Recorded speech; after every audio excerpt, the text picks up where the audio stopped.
What is up, everybody? We're back here at King Film Sports for an NBA update here on the standings and potential playoff and play-in seedings here, as each team really has 3 games to play. And these scenarios, especially in the Western Conference, are very wild. So we're going to be going over all of the seeding scenarios there, explaining the tiebreakers between these teams and their remaining schedules, and then go into potential play-in and playoff matchups. So we started off here, as we did in the last video, just going to run through the Eastern Conference pretty quickly here, where it is mostly cleared up. Not much drama heading into the last 5 days of the regular season. The Cavs wrap up the number 1 seed in the Eastern Conference. Still an outside chance that they could get home court in the finals clinched if they do pass up the Thunder. But Oklahoma City would have to lose a couple more games there, so pretty unlikely. Then you've got the Celtics here sitting at the 2 seed, and now looking more likely that they will play the Magic, but could also play the Hawks in that 2-7 matchup there in the first round. Then you've got the Knicks sitting here at the 3 seed. They did win that season series over the Pacers, so they would have to lose all 3 of their last games, and the Pacers would have to win out for them to miss out on the 3 seed, and it's looking likely that they will face the Pistons there in the 3-6 matchup. A lot of people already pontificating on that matchup, thinking that Detroit could give them a scare in that matchup. Then at the 4 seed, you've got the Pacers here at 48-31, looking pretty good to stay at this positioning here, get that first round matchup on their home court in Indianapolis. Then interesting here between the 5 and the 6 seed, the Bucks do have the 2-game lead here, but they do play the Pistons the last 2 games of the regular season, so could be interesting if Detroit wins both of those games. But as of now, looking like Milwaukee will play Indiana and Detroit will play New York in those first round matchups. Then, as I mentioned, the 7 and 8 seeds, it's looking like the Magic will get this playing game on their home court, and then Atlanta looking like they will be the 8 seed there, so the winner will take on Boston in the first round, and then the loser will have to play the Bulls Heat winner, and the winner of that last play-in matchup will play the Cavs in the first round. So not looking great for any of those play-in teams to actually contend in that first round series against the Cavs or Celtics, but we will monitor that to see who will be in each seed there. Then we get into the Western Conference, which has been very dramatic over the past few days, and these last 5 days of the regular season should be cinema here. And we started out with the Oklahoma City Thunder at 65 wins. Thought they could potentially get to the 70-win mark last week, but they did lose over the weekend to the Rockets and the Lakers in blowout fashion there, but should easily win a couple more games to shore up home court through the finals. Then you've got Houston at 52 wins. They have really been coming on strong here as of late. They've clinched the number 2 seed, and a lot of people are still going to doubt them because of their lack of playoff experience, but we will see that in the first round. They will play the winner of that 7-8 play-in matchup and will get home court through at least the second round there. Then you get the Lakers, who are looking very good for the 3 seed now at 48-31, just because they have the tiebreaker with all of these other teams who are seeded 4 through 8 there. So it's really going to take a big collapse there for them to fall below the 3 line. And then you get this monumental stack up between the Clippers, Nuggets, Warriors, and Grizzlies, all at 47-32, sitting 18 games back in the standings. You see that the Clippers win out on the tiebreakers there.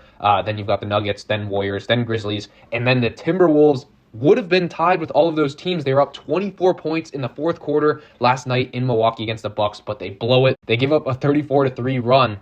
And just like that, they are back at the 8 spot. They do end up winning a lot of the tiebreakers against these other teams, so if they can win their last 3 games, then they will definitely avoid the play-in there, but we will monitor that. And then you've got the Kings sitting at the 9 seed. They do have the tiebreaker over the Mavs in addition to being 1 game up, so looking like they will host that 9-10 matchup. And then you've got the Mavs looking good to at least make the play-in at this point with Anthony Davis returning, and the Suns essentially out of it at this point. They've just wrapped up their season early, as it seems there with the tank job. Kevin Durant probably going to be leaving this offseason. So now let's get into my official record prediction here, and I will give you guys a schedule breakdown for all of these teams 3 through 8.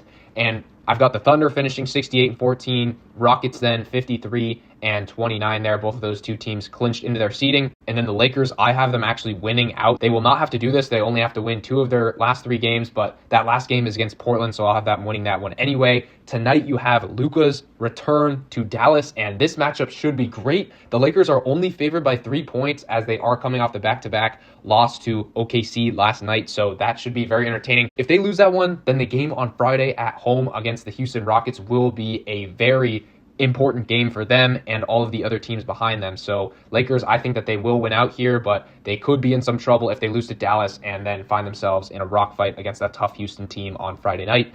Then at the 4 spot, I've got the Warriors at 50-32, likewise winning out. Their tiebreakers with these other teams are not as favorable as the Lakers, so they definitely just want to clear out the path and win some of these games. They do have 2 very easy games, Spurs tonight and then at Portland on Friday. And then you've got a home date against the Clippers, a team that they've lost to all 3 times this season, all in low-scoring defensive affairs there. So that's going to be a huge game on Sunday. And if the Warriors win that, then I project they will probably get to the 4 seed. But if they lose that one, could go down to the 5 or 6 or probably even the 7 or 8 lines in the play in there. That's just how jumbled this seeding mess is right now. And then you've got the Nuggets at 49-33. Michael Malone, their championship winning head coach, has been fired yesterday. So that adds a layer of intrigue. I think they've lost 4 or 5 in a row. Last matchup, they lost to Indiana on Sunday. Then they play Sacramento tonight. That's going to be a nationally televised game. Can they get some momentum going in that matchup with a win? I think they do. And then I also do think that they split the Grizzlies and the Rockets to end the season. So I do think that they win 2 of their last 3, finishing at 49-33,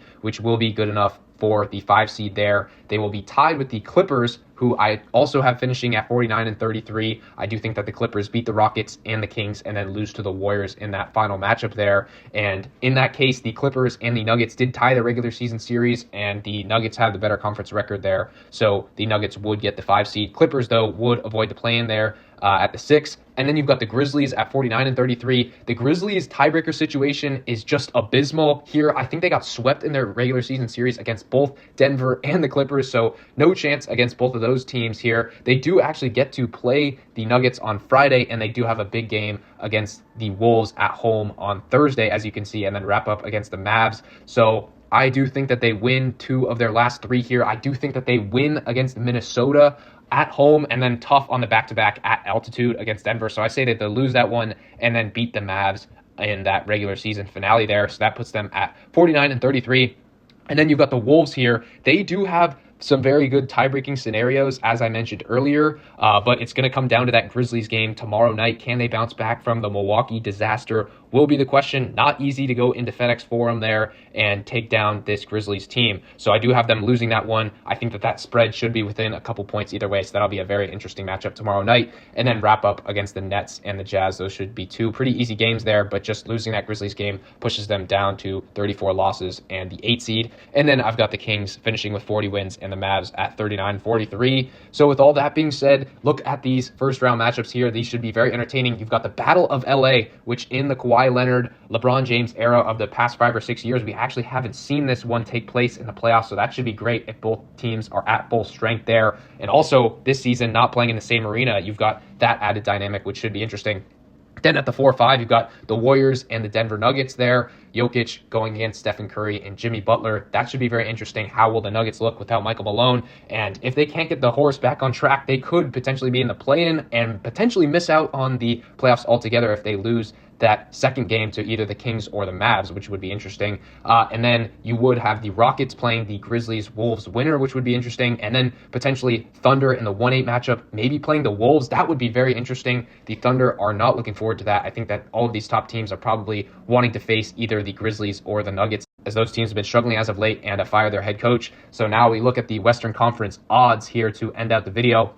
You still have the Thunder as the prohibitive favorite here, minus money, which implies that they are a favorite to win the conference over 50% here. And then you've got the slew of other teams. The Warriors and Lakers are the consensus second and third option here, basically at relatively equivalent odds. So you can take a look at that. I think that the Lakers probably have the easier path right now at the 3 seed, but it's just very volatile who they will face in the first round, and the Warriors could potentially fall in the play-in if they lose another game here, so we will see there. And then you've got the Nuggets at the 4th highest odds. I think that's just due to liability reasons because of Nikola Jokic and the runs that this team has gone on before, but obviously a lot of turmoil without Malone as the head coach. And then you've got the Clippers and the T-Wolves. I think that those two could be very interesting options if they do work their way out of the plan and get a favorable path there. And then you've got the Rockets and Grizzlies. Interesting that the Rockets are at the 2 seed and they have the second worst odds of these top 8 teams here in the Western Conference. So let me know what you guys think of all of these teams in the comments down below. Do you have any disagreements with me about my takes on any of these teams? Let me know in the comments down below.